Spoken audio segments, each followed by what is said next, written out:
जो भी इंफॉर्मेशन मैं आपको इस वीडियो में देने जा रहा हूँ वह नेशनल ग्रीन हाइड्रोजन मिशन के भारत सरकार के विजन डॉक्यूमेंट पर आधारित है।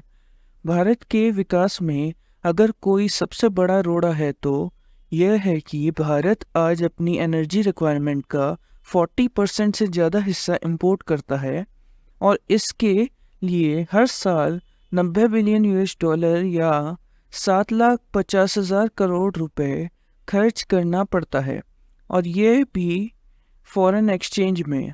बात यहीं ख़त्म नहीं होती, इस प्रॉब्लम के दो एस्पेक्ट्स और भी हैं।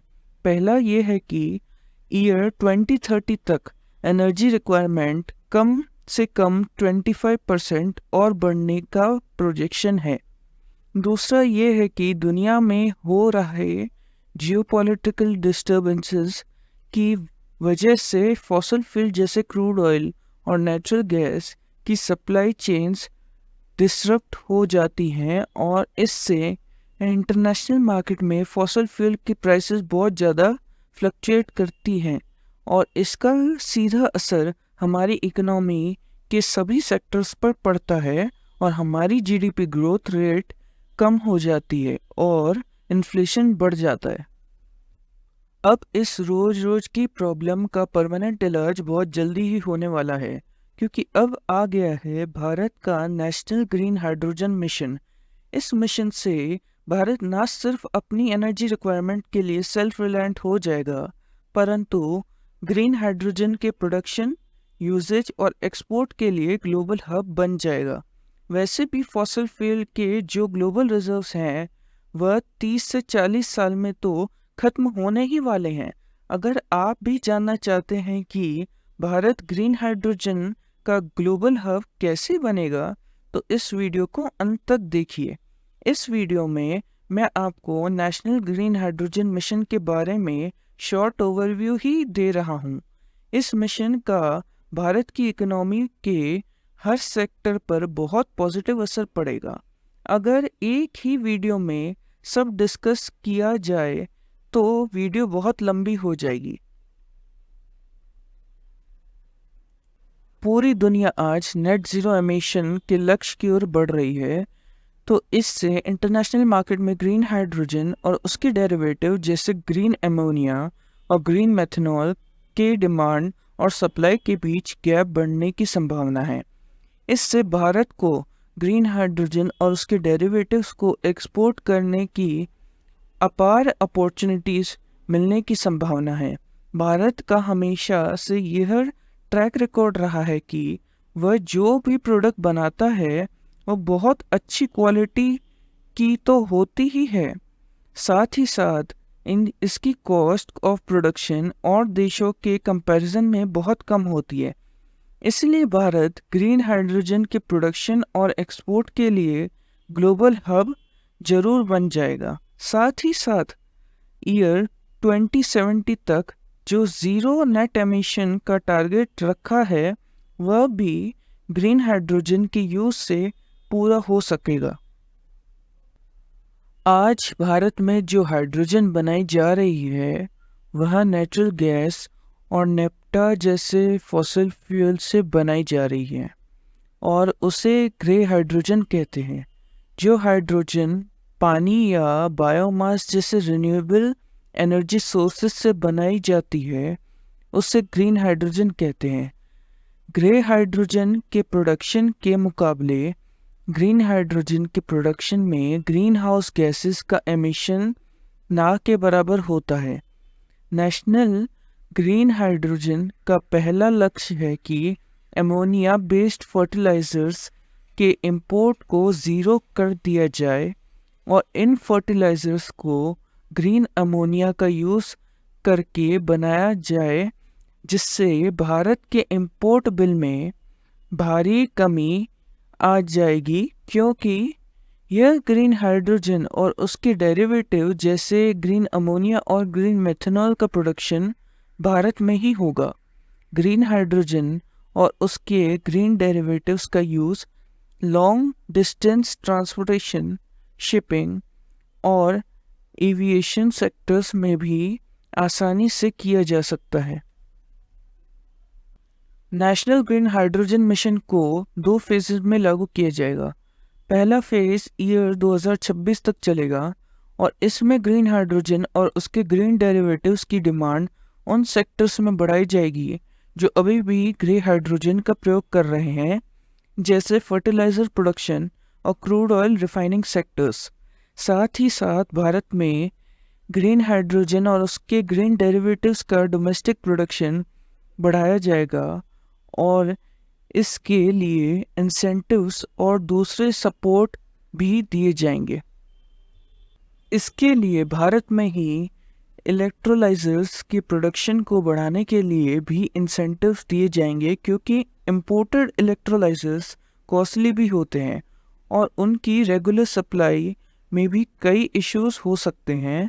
तो अच्छा क्वालिटी के इलेक्ट्रोलाइजर्स भारत में ही सस्ते दाम पे बनाए तो न सिर्फ डोमेस्टिक डिमांड बल्कि एक्सपोर्ट डिमांड को भी भारत पूरा कर सकेगा।